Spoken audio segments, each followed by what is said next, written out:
Hi everyone, நான் ஆதிசக்தி பேசிகிட்ருக்கேன். இன்றைக்கி நம்ம வந்து பார்த்திங்கன்னா மஷ்ரூம் பிரியாணி பண்ண போகிறோம். மஷ்ரூம் பிரியாணிக்கு தேவையான பொருட்கள் பார்த்திங்கன்னா வெங்காயம், பச்சை மிளகாய், தக்காளி, அப்புறம் இஞ்சி பூண்டு பேஸ்ட்டு, நெய், கொஞ்சம் தயிர் எடுத்து வச்சுருக்கேன், மஷ்ரூமு, ரெண்டு கிளாஸ் அரிசி, அப்புறம் ஸ்பைசஸ்ஸு, கொஞ்சம் லெமன் கூட எடுத்து வச்சுருக்கேன், அண்ட் ஆல்சோ புதினா, கொரண்டலஸ்.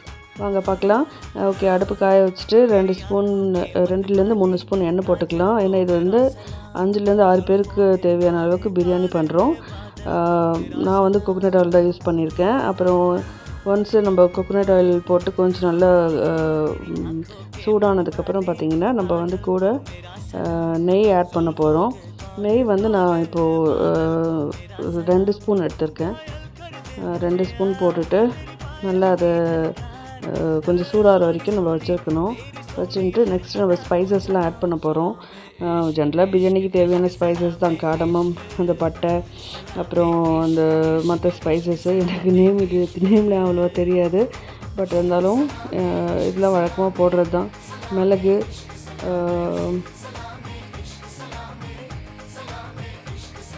பட்டை, லவங்கம், ஏலக்காய் இதெல்லாம் போட்டுட்டு கொஞ்சம் நம்ம ஃப்ரை பண்ணணும். அது ஒரு 2 மினிட்ஸ் போட்டு இதுவானதுக்கப்புறம் ஆனியன் போடுறோம். ஆனியனை 4 பச்சை மிளகாய் கட் பண்ணி கீறி வச்சுருக்கேன். ஸோ அதையும் சேர்த்து போட்டு நல்லா கிளறி விட்டுக்கணும். இது வந்து பார்த்திங்கன்னா கொஞ்சம் பொன்னிறம் ஆற வரைக்கும் நம்ம கிளறி விடணும்.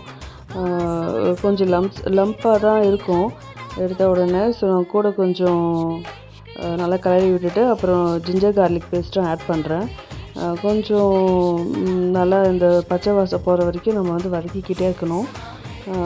ஏன்னா ஒன்ஸ் நம்ம ஆனியன் நல்லா வெந்தால் மட்டும்தான் நெக்ஸ்ட்டு பிரியாணியே வந்து நல்லா டேஸ்டியாக வரும். ஸோ அதனால் ஆனியன் வந்து நல்லா நான் வதக்கி விட்டுக்கிறேன். இந்த ஜிஞ்சர் கார்லிக்கும் பேஸ்ட்டும் போட்டுட்டு கொஞ்சம் நல்லா வதக்கி விடணும். ஏன்னா அதுலேருந்து கொஞ்சம் வந்தால் தான் வந்து அடுத்தடுத்த ஸ்பைசஸ் இதெல்லாம் போடுறது கரெக்டாக இருக்கும். நெக்ஸ்ட்டு பார்த்திங்கன்னா நான் வந்து புதினா இலைகள் போடுறேன். நான் ஒரு சும்மா கைப்பிடி அளவுக்கு எடுத்திருக்கேன். அதையும் கட் பண்ணி வச்சுருக்கேன். அதையும் போட்டுட்டு கொஞ்சம் நல்லா கிளறி விட்டுக்கணும். இது வந்து கொஞ்சம் ரொம்ப தீயக்கூடாது, கொஞ்சம் லைட்டாக இது பண்ணிவிட்டு அந்த பச்சை கலர் போகாத அளவுக்கு லைட்டாக ஒரு 1 to 2 மினிட்ஸ் மட்டும் நம்ம கிளறி விட்டுட்டே இருக்கணும். கிளறி விட்டுட்டு அடுத்து பார்த்திங்கன்னா நெக்ஸ்ட்டு 1 by 1 ஸ்பைசஸ் போட ஆரம்பிச்சிடணும். இதுக்கப்புறம் கொஞ்சம் அடியில் தீ பிடிக்கிற மாதிரி இருக்குது. இருந்தாலும் வந்து நம்ம நல்லா கிளறிக்கிட்டே இருக்கணும்.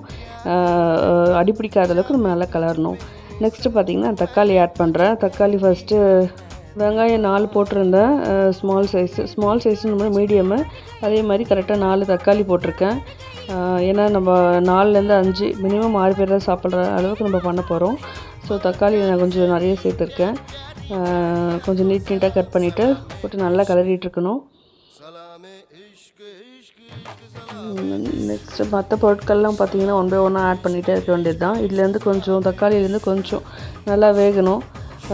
ஏன்னா வந்து அது கொஞ்சம்லாம் சரியாக வேகலைன்னா ராவாக இருக்க மாதிரி தெரியும். ஸோ இந்த மசாலா ஐட்டங்கள் நல்லா வெந்தால் மட்டும்தான் பிரியாணியோட டேஸ்ட்டு அடங்கியிருக்கு. ஸோ நல்லா கிளறிட்டுருக்கேன். நான் வந்து ஜென்ரலாக தட்டு மூடி வச்சு கிளறி விட்டுட்ருப்பேன். அப்போ தான் வந்து அதுலேருந்து தண்ணி இறங்கி நல்லா வேகும். அண்ட் ஆல்சோ டேஸ்டியாகவும் இருக்கும். பாருங்கள், அடி பிடிக்காத அளவுக்கு நான் கிளறி விட்டுகிட்டே இருக்க வேண்டியதாக தான் இருக்குது. ஸோ இது மட்டும் தான் கொஞ்சம் ஃபஸ்ட்டு ஸ்டார்டிங் கொஞ்சம் நிறைய வேலையாக இருக்கும். ஒரு 10 to 15 மினிட்ஸ் இது கரெக்டாக பண்ணால் மற்ற எல்லாமே சரியாக வந்துடும். மஷ்ரூம் போட்டிருக்கேன். நான் 1.5 மஷ்ரூம் எடுத்திருக்கேன். 1.5 பாக்கெட் ஆஃப் மஷ்ரூம் எடுத்து கட் பண்ணி இப்போ ஸ்ட்ரைட்டாக ஆட் பண்ணிவிட்டு இதில் தண்ணி வர வரைக்கும் கொஞ்சம் கிளறி விட்டுகிட்டே இருக்கணும். நல்லா கிளறணும். எல்லா மசாலாவோடையும் ஒன்றா ஆட் ஆகணும். அந்த அளவுக்கு இது கிளறி விட்டுகிட்டே இருக்கணும். நான் மூடி வச்சு தான் நான் எப்பயுமே கிளறுவேன். ஏன்னா அதில் இருக்க தண்ணியில் கொஞ்சம் நல்லா இறங்கிடும். பாருங்கள், தண்ணி வந்துடுச்சு.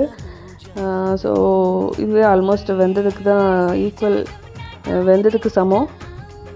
இது கொஞ்சம் தண்ணி விட்டதுக்கப்புறம் நம்ம மசாலாஸ்லாம் ஆட் பண்ணிக்கலாம். பாருங்கள், நான் கரம் மசாலா, மஞ்சள் பொடி, அப்புறம் வந்து தனியாத்தூள், அப்புறம் இது வச்சுருக்கேன், மிளகாத்தூள். நான் வந்து ரெட்டு சில்லி தான் வச்சுருக்கேன். இது வந்து கரம் மசாலா. அடுத்து வந்து தனியாத்தூள் போடுறேன். இப்போ லாஸ்ட்டாக பார்த்திங்கன்னா சிகப்பு மிளகாய் பொடி இது கூட லைட்டாக ஒரு அரை ஸ்பூன் குழம்பு மிளகாத்தூளும் போட்டிருக்கேன், ஜஸ்ட் ஃபார் ஃப்ளேவருக்கு. இதெல்லாம் போட்டு நல்லா இந்த பச்சை வாசம் போகிற அளவுக்கு நல்லா வதக்கிக்கிட்டே இருக்கணும். ஸோ இது ஸ்டார்டிங் ப்ராசஸ் மட்டும்தான் கொஞ்சம் டஃப்பாக இருக்கும். போக போக பார்த்திங்கன்னா இது ஒன்ஸ் இது செட் ஆகிடுச்சு இன்னும் சூப்பராக இருக்கும். கொஞ்சம் கர்ட் ஆட் பண்ணுறேன். அண்ட் ஆல்சோ கொஞ்சம் டேங்கியாக இருந்தால் நல்லாயிருக்கும் நான் ஃபீல் பண்ணுவேன் ஜென்ரலாக. அண்ட் ஆல்சோ கொஞ்சம் ஒரு கொஞ்சம் லெமன் லைட்டாக, 1/4 லெமன் அது. ஸோ லைட்டாக ஆட் பண்ணியாச்சு. மஷ்ரூமோடு இந்த மசாலாலாம் ஒன்றா ஒன்று சேரணும். ஸோ அதுக்காக தான் நம்ம நல்லா கிளறி விட்டுட்ருக்கோம். ஒன்ஸ் இதெல்லாம் கொஞ்சம் ரெடி ஆகிடுச்சுனாவே நம்ம ரைஸஸ் ஆட் பண்ணிடலாம். ரைஸ் பார்த்திங்கன்னா நான் 4 to 6 மெம்பர்ஸ் மினிமம். அதனால் நான் ஆல்மோஸ்ட் 3 கிளாஸஸ் ரைஸஸ் எடுத்திருக்கேன். இப்போது கொரியாண்டர் லீவ்ஸ் போடுறேன், கொத்தமல்லி. ஸோ இதையும் போட்டு ஒரு கலக்குவோம். ரைஸ் பார்த்திங்கன்னா நான் ஊற வச்சுருக்கேன் பாருங்கள். ஒரு 20 மினிட்ஸ் ஊற வச்சுட்டேன். இப்போ ஸ்ட்ரைட்டாக அதை ஆட் பண்ணுறேன். இந்த மசாலாவோடு ஆட் பண்ணி அதையும் கொஞ்சம் மசாலாவோடு சேரும்படி கொஞ்சம் நம்ம கலக்கணும். எடுத்தோன்னே தண்ணி ஊற்றிடக்கூடாது. கொஞ்சம் நல்லா கலக்கிட்டு ரைஸ் பார்த்திங்கன்னா அந்த மசாலாவோடு நல்லா ஆட் ஆகிற அளவுக்கு கலக்கணும். நெக்ஸ்ட் நான் தண்ணி ஊற்றிட்டேன். தண்ணி பார்த்திங்கன்னா ஒரு கிளாஸுக்கு ஒரு கிளாஸ் ரைஸுக்கு நான் 1.5 கப்பு தண்ணி ஊற்றுறேன். இது அப்புறம் கொஞ்சம் உப்பு போட்டுட்டு அது டேஸ்ட்டு பார்க்கணும். கொஞ்ச நாள் விட்டுட்டு டேஸ்ட்டு பார்க்கணும். உப்பு காரம் எல்லாமே கரெக்டாக இருக்கான்னு நம்ம செக் பண்ணிவிட்டு நம்ம நெக்ஸ்ட்டு என்ன பண்ணலாம், ஒரு 2 மினிட்ஸ் விடலாம். நம்ம உப்பு எக்ஸ்ட்ரா ஆட் பண்ணிடுறேன், ஏன்னா உப்பு கம்மியாக இருக்குது. ஸோ இது கரெக்டாக ஒரு 5 மினிட்ஸ் அப்படியே வச்சுட்டு ஒரு சின்ன லைட்டாக கொதி வரும். வந்ததுக்கப்புறம் நம்ம குக்கர் நம்ம க்ளோஸ் பண்ணிட வேண்டியது தான். குக்கர் க்ளோஸ் பண்ணிட்டு விசில் போட்டு நான் கரெக்டாக ஓரளவுக்கு சிம்மில் தான் வச்சுருக்கேன். சிம்மில் வச்சாவே நமக்கு ஒரு விசில் போதுமானது. ஒரு விசில் வந்ததுக்கப்புறமே நம்ம ஓப்பன் பண்ணி பார்த்தா நல்லா வெந்திருக்கும். ஸோ கமகமன்னு பிரியாணி ரெடி ஆகிடுச்சு, மஷ்ரூம் பிரியாணி. இப்போ சாப்பிட்றதுக்கு ஏற்றதாக நம்ம ரைத்தா மட்டும்தான் பண்ணணும். Mushroom biryani ready. இந்த வீடியோ பிடிச்சிருந்தா லைக் பண்ணுங்கள், ஷேர் பண்ணுங்கள், சப்ஸ்கிரைப் பண்ணுங்கள். தேங்க்யூ.